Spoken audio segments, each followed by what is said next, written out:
everyone. It is me, Demetra K, and I am sitting here with Donovan. His heart don't pump no Kool-Aid Sadiq.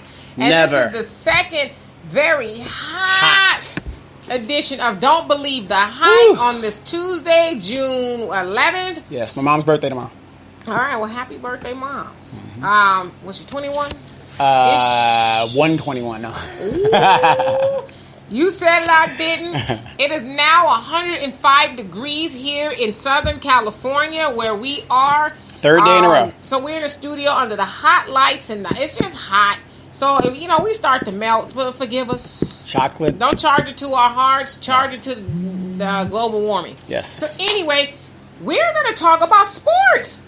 Unusual for Demetra K to talk about sports. Unusual, right? So actually, this topic was brought to me by Al, because he's into sports. Yes, and very much. All that stuff. So he was telling me you should talk about this, that, and the other. And it's funny because we were kind of talking about Kevindurant. Mm-hmm. I've not watched the playoffs or the world. What do you call it? The championship. Mm-hmm. Well, I haven't watched sports in years. So anyway, we were talking. And he was telling me what happened with Kevindurant.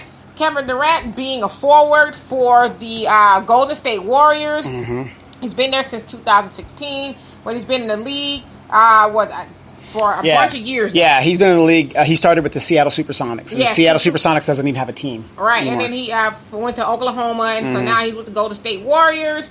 So anyway, last night during the game, which it seemed like the Golden State Warriors were going to lose, they're playing the Toronto Raptors. He ended up injuring his Achilles. As he was, running or whatever the case is. And so not unusual for an athlete to hurt themselves. But what is, I guess, a little bit odd and unusual is that, because normally what happens to a player when they hurt themselves? What does the crowd normally do? They cheer and they're concerned and they're they're silent for a minute, and then once the athlete gets up, they applaud him and encourage him. But what happened was when he went down, they were clapping and cheering and woo! Well, he is known as the Slim Reaper.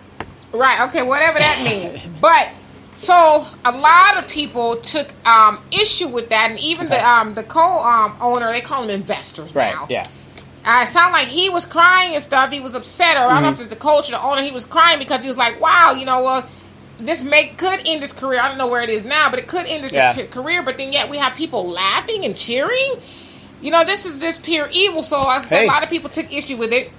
And so when Al was telling me about this last night, I said, well, when are these athletes going to realize that they're seen as product? And you're product. Whether you're in the NFL, the NBA, whatever the case is, you are product to these people. It is no different than, back in the day when they would lynch people. What did they do? It wasn't a somber occurrence. Like, oh my gosh, we just got to lynch this nigger because it was yay! Yes. And they took, food and they got souvenirs and a whole host of things. Or like the movie Django, you just sport. It's a sport, right? And so here we are in 2019. It's the same thing. Like this guy may have a career-ending injury, and you're laughing and you're cheering.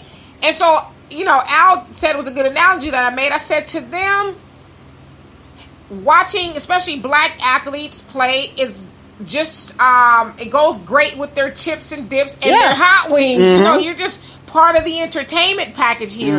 And so I'm not surprised by that. And so he was telling me that I guess Sean King, he does the Tom Joyner morning show Tuesdays and Thursdays. We don't get it out here, but he was saying that Sean King was saying he may end up entertaining boycotting the NBA because it's just crazy. Now, the other part that I was going to talk about was last week during the same playoffs, Kyle Lowry, he plays for, he's on the Raptors? Yeah, Raptors. He's on the Raptors. See, I don't know nothing about sports, but I tried to get a little information for y'all. He's been playing since 2006, I think it is. So he ended up trying to get the ball or whatever, was involved in trying to get the ball, and ended up falling into the stands, the crowd.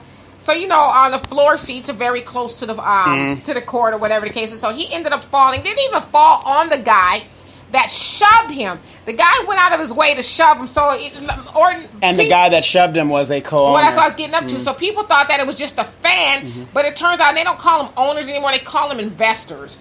Because I can't remember the name of the player who took issue with calling them their owners, and so they changed it to their name to investors. But they found out that he's like a very small investor in the Golden State Warriors. His name is actually, Mark Stevens, and he's a venture capitalist where they invest in they invest in these little startups and that end up becoming big and they get all their money from that. And so he's worth about $2.3 billion. He's there and he pushes the guy for absolutely no reason at all. And so, that just kind of goes into the argument of your property. Your property. I don't know. Maybe you felt like you got too close to him. This, black dude is too close. I don't know what his deal was. So anyway, he ends up getting fined $500,000. Yeah, wasn't he banned from for a year? For a year, yeah. Now, when fans do that, they get banned for life. Yeah, you're done. And only so you only find this dude. He put his hands on him in the most disrespectful way ever. And the way he shoved him was like, ugh, you disgust me. But it's like, boo, yeah, he's not on your team, but he's in an arena to where you guys are all making money off of this championship and all this other stuff, but yet you push him in a way I can't stand you. And so, again, that's just another example of, regardless if you're playing for the NBA, the NFL, whatever, you are a commodity to them, like slaves were a commodity back in the day. And Farrakhan talks about it all the time, how he likened the athletes to highly paid slaves, not to be disrespectful to them, but just to say, hey, these owners, or used to be called owners, or these investors, now they don't care about you. They only care what you're bringing to the table. They only care that you're making them more money. Right. You filling are the replaceable. Yeah, it's filling seats. And so at some point in time, because you're starting to see, because I remember like when Kaepernick was kneeling and all that other stuff, he had LeBron and all them, they supporting him and stuff. And they were kind of like grateful that they didn't really have those issues in the NBA. But it's like, well, I don't know if there's something new that's going on with the disrespect, the crowd hooping and hollering when somebody hurts themselves, and the owner or the investors, starts putting their hands on people. But it's like, surely you don't think you're different. Surely you don't think that's an NFL issue.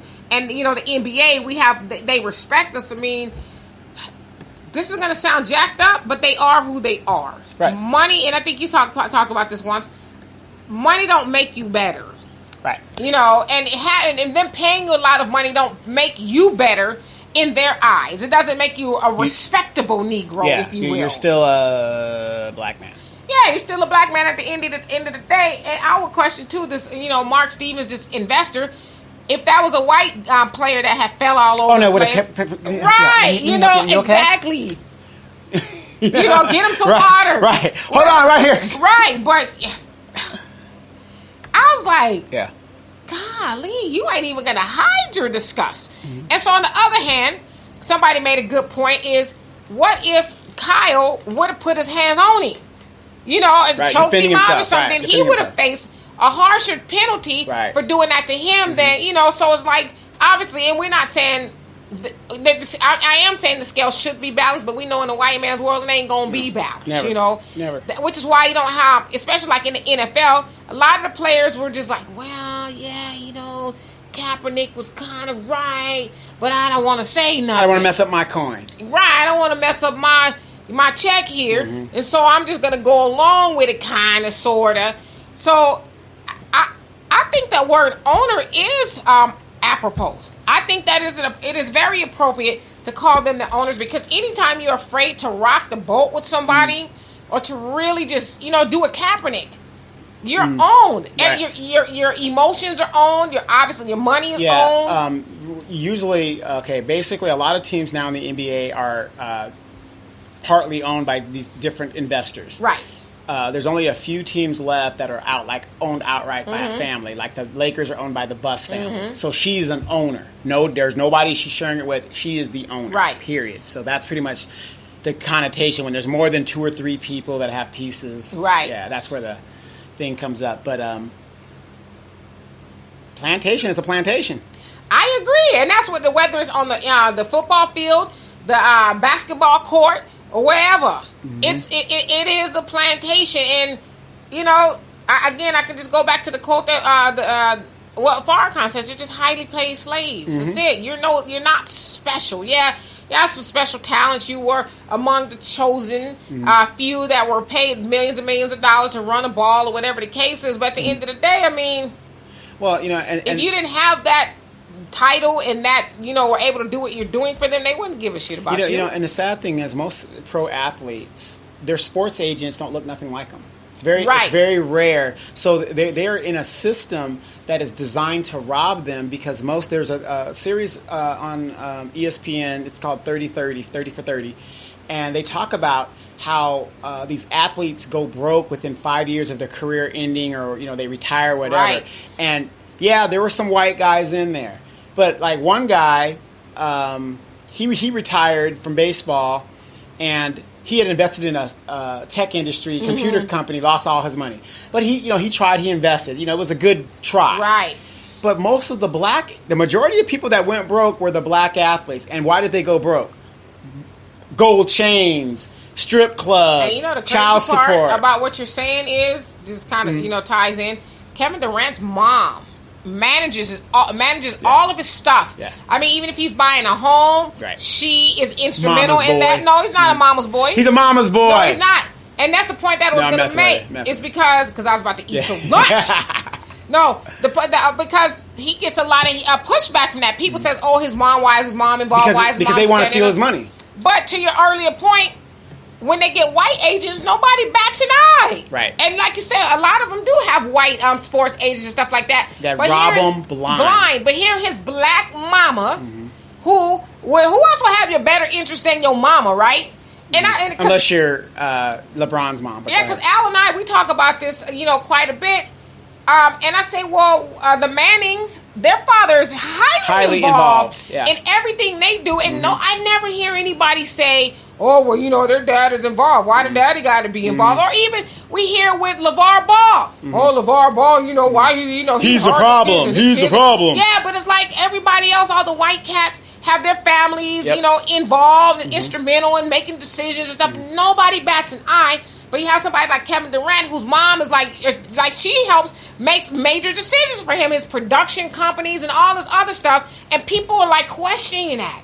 Well, it's almost like Monique and her husband. Right, exactly. Monique being the comedian's, actress, Oscar award-winning actress.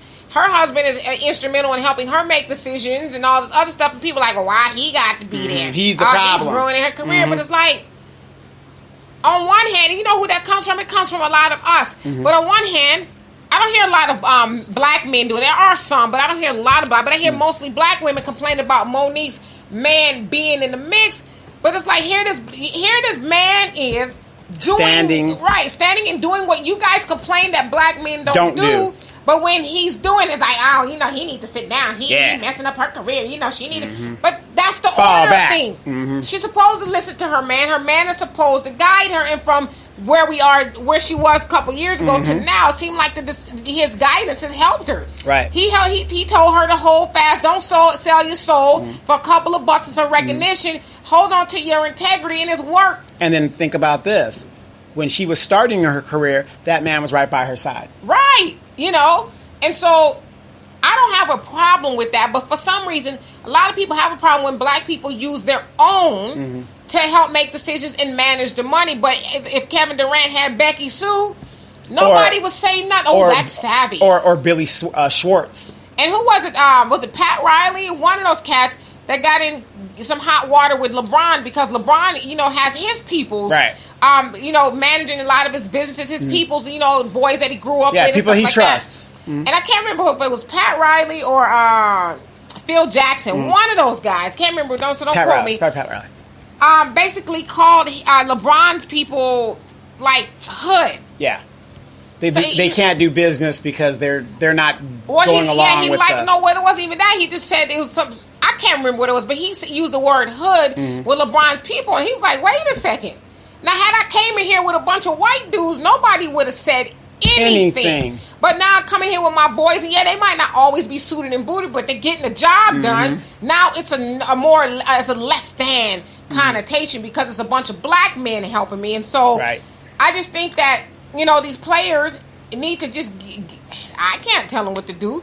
But it would behoove them to really understand the makeup of who they're really dealing with. You are a thing that can run a ball better than anybody else that could have drafted. Well, plain and simple. What I don't understand, 74% of the NBA is black. Okay. How much? 74%. Wow. A lot of these guys are millionaires. I mean, you can sit on the bench and you can almost have $1 million contract. Group economics. Out of all of the teams in the NBA, there's only one black owned, and that's owned by Michael Jordan, and that's the Charlotte Bobcats. They're not a very good team. Michael Jordan, the who? Yeah, right. Yeah. As great as Michael Jordan was as a player, doesn't always translate. You're good at what you're good at. Right. He's okay, but again, he's made some questionable decisions business-wise. Not saying that he shouldn't continue. And he owns a small percent, too, No, he owns the majority of the Bobcats. Wow. Yeah. That's I'm thinking it's Jay-Z that owns one of those teams. Yeah, no, Brooklyn Nets. He has a small percentage of that. But I'm not saying Michael Jordan, give up your thing and give it to a white guy or whatever. What I'm saying is we need to practice group economics. If 74% of the players are black and most of them are millionaires, most of them, why can't, hey, dog, give me $1 million, you give me $1 million, you give me $1 million. We can start a team. See, me and Al was talking about that this morning because who else has a basketball league that's okay? Right. It's Ice Cube. Yeah. Ice Cube has a basketball league, the 3-on-3. And to piggyback off your point, because that's the point I was making earlier, why don't these players who are, black NBA players, ain't nobody going to see the NBA if y'all ain't there. That's true. Okay? That's true. They might have saw Larry Bird back in the day, but it was, come on. Well, you do have some professional leagues out there, but nobody's going to see. And nobody's going to pay $100 to see a bunch Joe of white Scrub. players doing the fundamentals. Right. Not saying fundamentals aren't important, but they go to see the Michael Jordans and the LeBrons and all these superstar black players that's going to give you an alley-oop and all that. And I don't even know basketball terms. I know a little bit. But so the point that I'm making is, what if some of them went to help Ice Cube form a league? Right. Dundada. You're no longer owned. You're no longer on the plantation. You're playing with your peeps, and your peeps are coming to see you in the story. Right, and what we got to do is, again, practice group economics.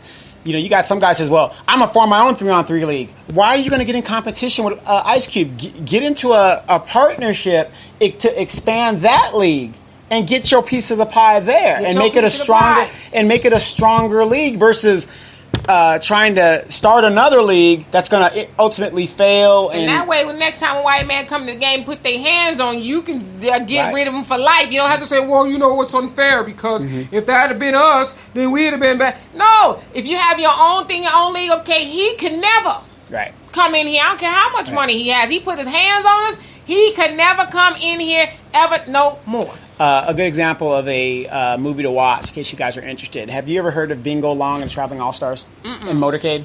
Stars Billy D. Williams, Richard Pryor, that was a long-ass title. James Earl Jones, and it was a Motown movie. Okay. About a traveling, the Negro League baseball team, and what basically happened was they were cutting players and stuff, and the players didn't have insurance and stuff like that, and so Billy D. Williams was like, well, we can form our own team, and the owners did everything to keep these guys from becoming successful. Nothing new there, right?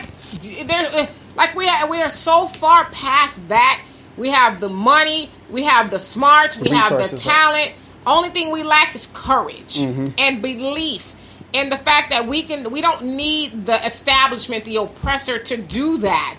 I mean, we got some black outlets, where Byron, what's his name? Allen. Byron Allen just bought the Weather Channel. I'm sure he can find a way, to maybe stream something. I mean, there's a will, there's a way to do these things. I think Puffy owns some of Revolt TV and all that kind of stuff. So, I mean... Oprah owns OWN. Right. It could happen if people stop waiting for the man, just like me, respect me, treat me fairly, do this, do that. I don't want to call you an owner. Well, they are your owner. It's plain and simple. They're your owner. When you're getting a check from a person or a corporation, they're your owners.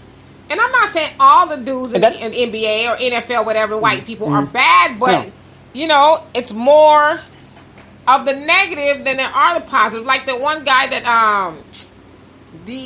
I can't think of the white player, not the white player, but the white coach who's very upfront about racism and, the Spurs coach. Popovich. Yeah, he's very out there. No, there's some things need to change. I agree with Kaepernick is doing. As a matter of fact, all that stuff. Yeah, Popovich was the very first coach to hire a female NBA assistant coach. Right, so he's opening the door.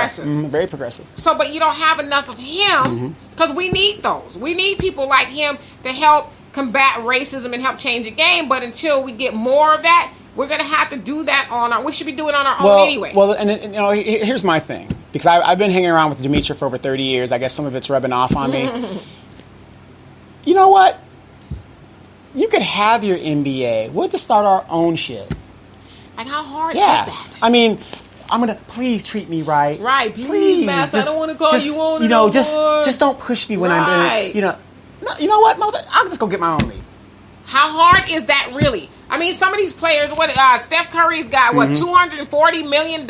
They gave him a $240 Dude, you max got contract. Money. You got money. Or think about this. Snoop Dogg has a youth sports league out here. Yeah. Okay, it ain't pro, but think about the kids that are going to develop in that league that are going to go on and do, and he's using his resources. We talked about Ice Cube. There's another group of ex-NFL players. They have a NFL league. I can't think of it. They're trying to form it. It was the AFL that it just folded. Yeah. It started and it folded, but why did it fold though?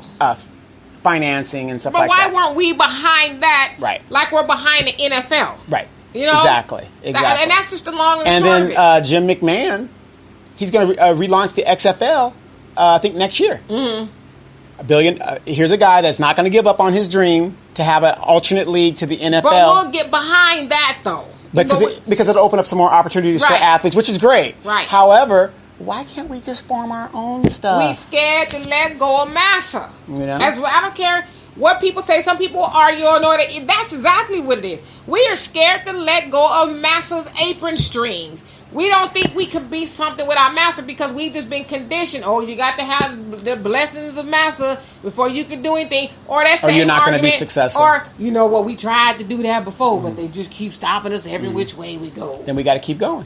Right, and so... and another example, not that this has anything to do with sports, I think his name is Daryl. I don't want to mess his name up, but he is the leader. I call him King because that's what he is to me. He's the leader of the Black Panthers in Philadelphia, I believe it is. Okay. And I watched a video of him yesterday, and he's notorious. I won't say notorious, but he's well known for, I guess, notorious, same thing. For going into establishments that in the black neighborhoods that treat black people bad. And so this video that I saw yesterday, he goes into this liquor store that's ran by Arabs. Apparently the Arabs in there brutalized 2 black people who were shopping in the store, whatever the case is. And he goes in there with his group of people and he tells what the deal is. On this such and such day, y'all, did whoop-de-whoop to whatever this case and that the other. So, and he said this, he says, you guys are shut down. He says, you guys need to lock the doors, turn off the lights. You are out of business until further notice. And he said he has to do behind the counter because, in our neighborhoods, they had a glass, partition where they don't want 3-inch partition all out. that. And the dude, I don't know if the dude told his name, he says, but whatever your name is, he said, you come lock these doors because you're not getting no more of our money. He says, you guys are shut down today. And I guess somebody, how we do, somebody trying to come in and says, nah. He said, it's shut down. Y'all don't come in here. I'm just going in there for some Twizzlers real quick. He told the brothers at the door, don't let nobody else in here. Wow. And the dude came and closed the damn door. Wow. And he said, you guys are shut down. You're not going to come in here and take our money and brutalize our people out, man. I had to fan myself. Were you getting moist? I was. In an intellectual way, though. Like, wow. Just like, woo. Long time coming. But this is something he does. And I said, he didn't say, well, you think you could treat us right? Could you not beat at least 3 of us? He said, no. It is shut down. He wasn't asking. He was telling. He was affirmative in what he was saying. And everybody followed. Because you had people out there like, he's like, no, I said it's shut down. Shut down. That's it. Done deal. And he said, to further notice, you guys are not going to be open. He said, and we don't need these, pastors in the community come and talk about we going to make a deal. Let's sit down. Yeah, we gonna pray on it. Nope. He says, no more of that. Because these people come in our neighborhoods and they do what they want and they don't think they'll be held accountable. There's no consequences. And I'm like, where is more men like him? Maybe they need a bat signal to, to summons you guys. You know what I'm saying? But I'm like, okay, so you think about, I'm going to find his name. Actually, He friended me yesterday. Oh, did he? I friended him. I'm sorry. Let me get this right. I friended him and he accepted. I was like, I've been friended by the coolest, accepted, if you will. Did you go to L's page? People. L said stop sending him friend requests. He's not going to add you. No, we're already friends. Okay? We are already friends. I just want you to know. But I'm like, he can do this on a smaller level. Okay. Why can't the people with this influence and the money do the same thing? Because it's going to affect my coin. Okay, but I mean, I'm sure his coin is affected to some degree. I don't want to get involved with, it's just like Will Smith and the original Aunt Viv. When she was asking for a $5,000 raise, he was like, your deal is your deal? Right. Our deal is our deal. And she's been having the butcher's block ever since. His name is Daryl King Rick Farmer II. Okay. And they are out of, Milwaukee. Not Philadelphia, Milwaukee. And this brother here is a force to he's a big dude. Okay. I think I could take him. Yeah, I think I could take him. That's a big dude. A couple of hits to the throat, I think he'll go down. Right. But so, he just goes into these establishments and tells them, right. No, y'all done. Awesome. And so he's able to organize. Well, obviously, he's a force to be reckoned with, but he's very authoritative in what he does. Yeah, I would just... I'm not trying to send a warning or something like that. I just hope that he's very careful because that is a form of racketeering when you do that. And you know what? Screw it. Right. Okay? Yeah. I'd rather be on the line than to keep having these people come in our neighborhoods and no, I'm not telling you to stop. I'm just saying that's what they're going to try to do. I know, but just check it out though. These cats, these Arabs, Indians, Asians, all these, they're not even afraid. Why should I be afraid of black people? You guys are getting your asses kicked every day. I just come to kick some ass. That's what I'm saying, though. I come to kick ass. They're not even afraid that if you that could you be won't somebody's even swing. Granddad or uncle or somebody you doing that to. You won't even swing. Your men are not even in your community. Why should I be afraid? Right. That's what I'm saying. So how they're like not even afraid to do that. And so men like Daryl, he's like, oh, you gonna be afraid? Like, but because to your point. And I get it, because some people probably saying, well, you got to be careful, this, that, and the other. Like, what else do we have to lose as black people at this point? We've been playing by the rules forever, the rules that are always stacked against us. We've been playing by these rules, and we've got nowhere. Same thing with voting. I'm going to vote Democrat. For what? The Democrats hasn't done anything for us, ever. Hello? But I'm going to keep doing it. Oh, if you don't vote, you can't be heard. Or you don't have a voice. You ain't been heard all this time. So right, I've been voting and I haven't been heard. We've been playing by the rules. We always play by the rules. And so, but you think about the rules that we play by, the people who are making the rules, they ain't playing by those rules. But we playing by them, and we haven't gotten anywhere. So sometimes it's going to take us to rock the boat and say, I'm not playing by those rules anymore.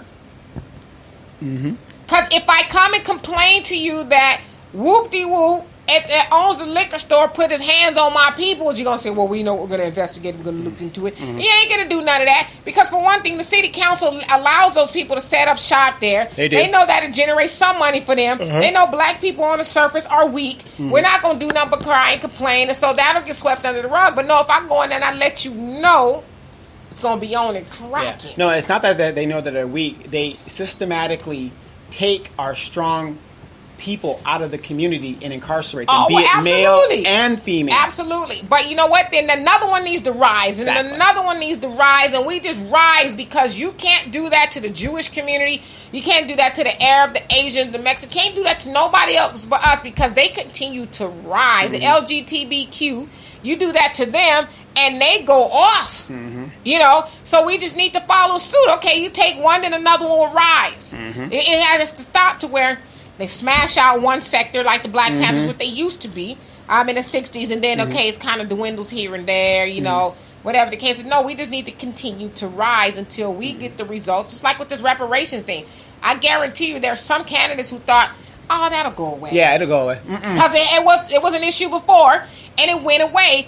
And so they probably think, black people, they get excited, for a couple of weeks or so, and then they get distracted. You know how to wobble? But right. They get distracted by what Steve Harvey doing and Oprah and, the housewives. They get distracted. And so but now they're like, wait, this reparations thing is sticking around because even Ta-Nehisi, I think that's how you say his name. Nasheed, yeah. Not Tariq, but the guy who wrote helped write the Black Panthers. He even said in the article I read yesterday, he didn't think that it would stick. Because it was 5 years ago that he made the argument for reparation when he was talking to Obama and a couple other people.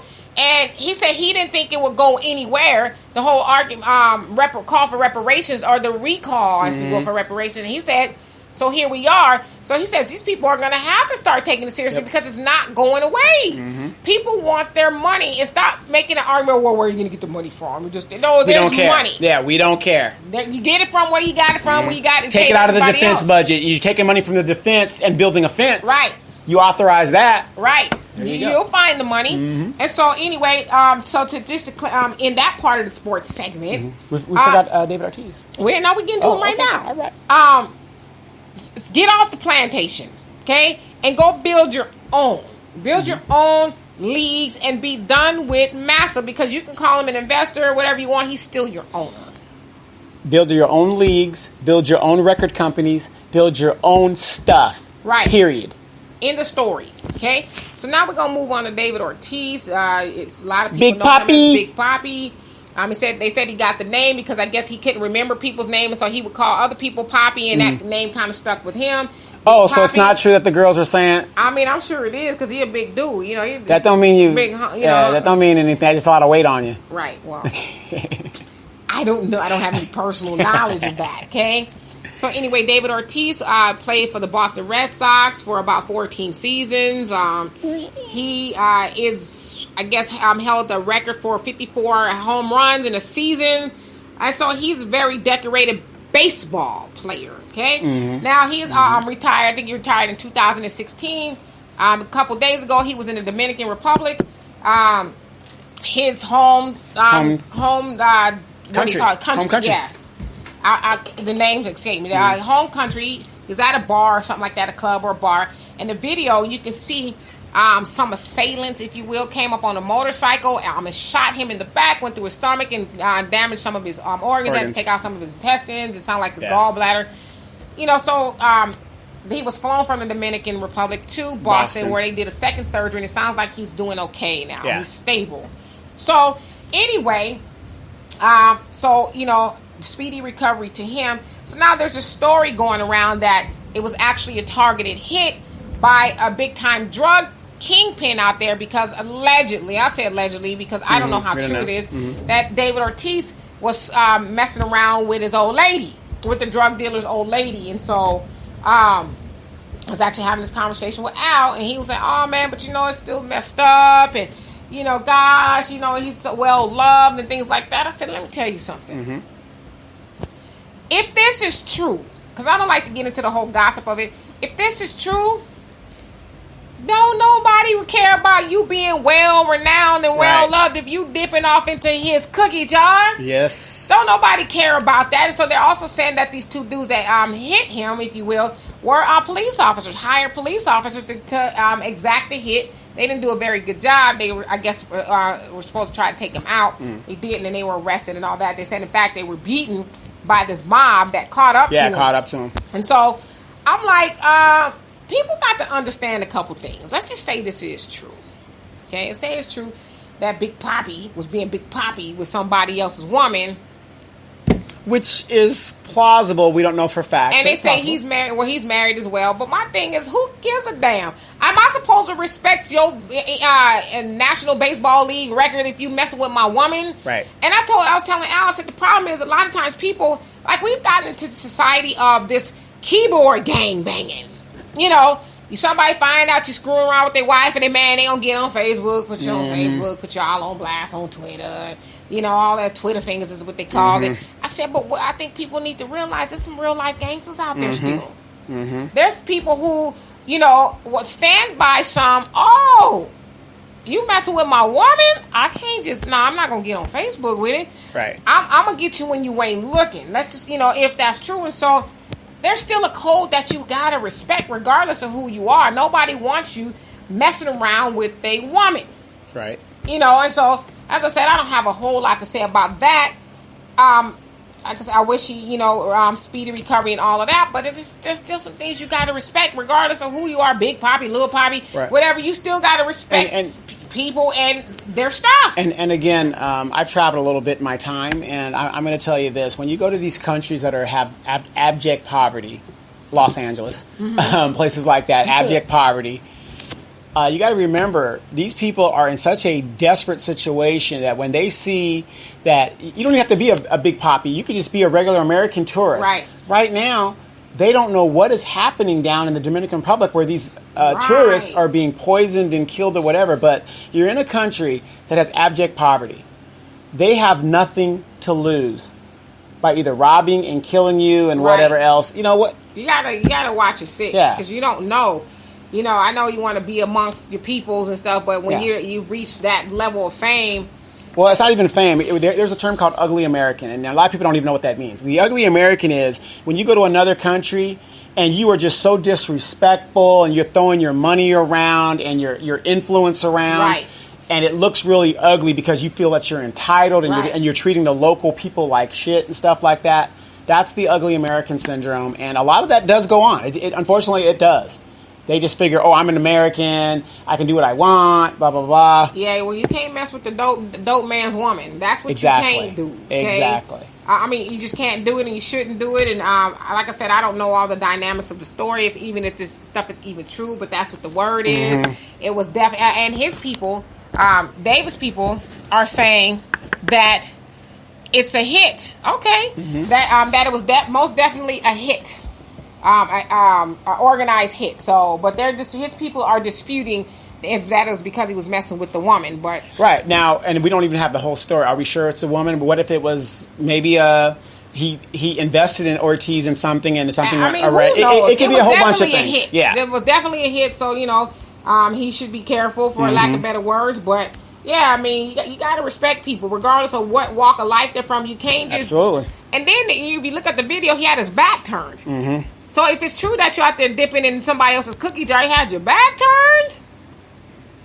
And that I don't know. It sounds like he's a lovely guy. People really love David Ortiz, so I don't want to speak bad about him. But those are the kind of things you're doing. You might want to you have your head on straight. Right, but that ain't the player code. As we all know, those of us that used to run and rip and run Thundercat that we were.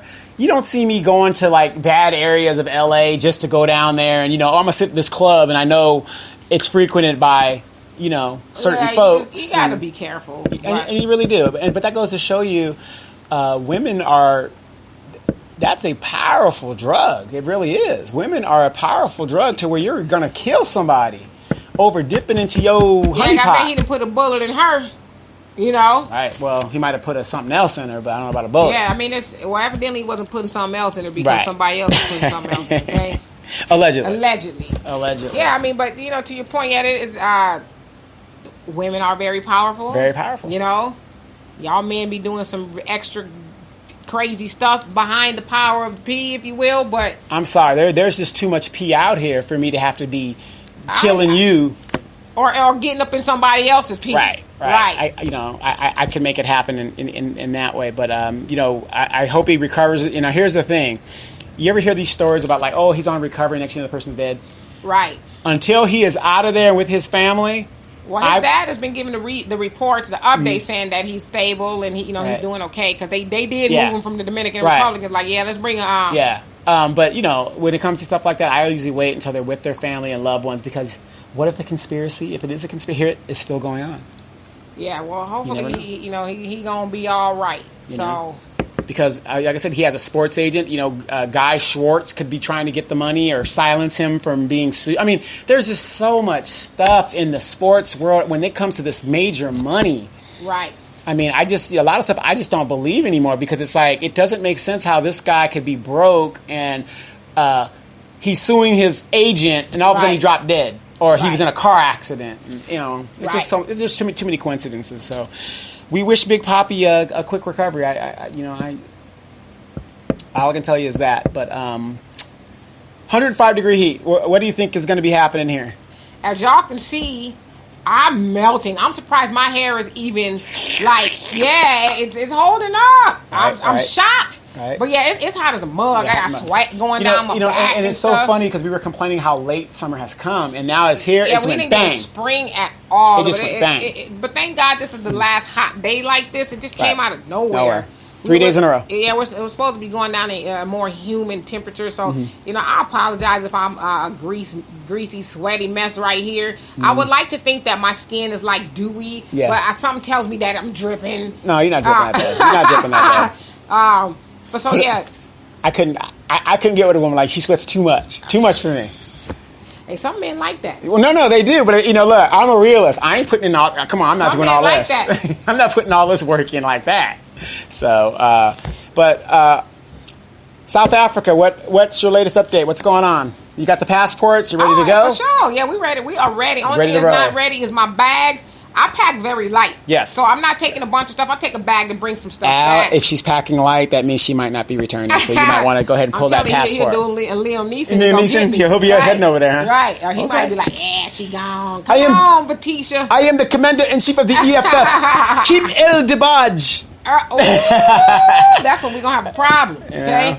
Right. So, no, I'm actually excited to go to South Africa. If you guys don't know, we are going to South Africa in September. Donovan, my daughter, and I, we're going. It's not just South Africa. We're going to Seychelles and Abu Dhabi. Yes, we're going to, do some rolling, some jet setting, if you will. Jet setting, exactly. But we're going to spend most of our time in South Africa. And I'm proud to say too that we're not going to stay at a white establishment. We're not staying right. Donovan was like, "What?" They got us in a hut. I mean, these people are so Afrocentric that Madula Bada had a place, and her daughter rented it, and so we're going to be in a mud hut next to the zoo. It's not a mud hut. It's a very nice Airbnb. It is. That's black owned. Yes. Because I was telling Donovan, how the hell are we going to the motherland and spending money with white folks? Because we're the media. No, we ain't giving. Matter of fact, it is my only goal. Well, I won't say my only goal, but my number one goal is to not spend one of my black dollars with white people over there in South Africa. I don't care. So we're not going to the club thing over there and just kind of hanging out? If it's black owned, yes, we going. Okay, well, all right. Well, I'm just following along, like I said, and a lot of people have been asking, what are we going to do over there? We're going to do a lot. We're actually going to report what is going on and talk to the people and mix and match in, and basically we're going to see for ourselves what the hype is about. We're going home. Yes. Okay? Because as black people, we go everywhere else but home. Africa. Yeah, we go everywhere else but home. And we want to go home. We don't have a specific thing we're going to go do. We're just going to go and observe and absorb the culture and just see what our people on the other side, if you will, are like. I don't know if we come from South Africa per se, but close enough, right? So we want to see what it's like. I really come from Ireland, but go ahead. No, go ahead. They be getting us for saying coon on here. I don't say real low. Yes. Quit cooning. But anyway, so we want to go over there and see for ourselves who and where we come from and who we are. So, or what I'm looking for is the experience. Because I've been to Africa before, but I've never been as a tourist. Right. To go over there and absorb what's happening and say, yeah, you're home, and kind of say these are our ancestors, these are our distant cousins, right? And just have that feeling, because I almost guarantee by the time we come back, we'll be like, we need to go back over there. Yeah, I'm looking forward. This is the part that I'm looking forward to. Is when we get off the plane and we step foot on the motherland. I'm looking for that overwhelming moment of just the way you swell with pride. Yes. Like I'm home. I return. I'm amongst my people. Yes. Like my people. Right. Right. We don't have to worry about seeing no Hispanic person and burrito shops and all this other stuff. And not to cut you off, we go to eat every Tuesday, and I cannot get this man to go to a Mexican restaurant. Can't do it. He says, I'm not going to do it. No, I told my daughter the other day, I said, I get why Donovan feels that way. Yeah. And I love Mexican. No, and I loved it too, but we're oversaturated. I'm just done. It's just done. I used to love the guac. Now I'm done. I can't even go to Taco Bell. That's how bad it's gotten for me. But I am really going to get excited about that. Of course, we're going to rub elbows in the Seychelles. And for the podcast, we're going to see you guys next week. But I want to continue this real quick because I have something to say in regards to traveling. My uncle, who's from a small town in Louisiana, he's seeing what I'm doing, and he's gotten the bug. And there's no excuse why he can't travel the way he's supposed to be traveling with his wife. As kids are starting to grow up and stuff, I said, man, you can't just go to Texas. You can't just go on these cruises down to the Bahamas. Get out. Yeah, how am I doing it? I'm just doing it. I don't care. I'm making going. no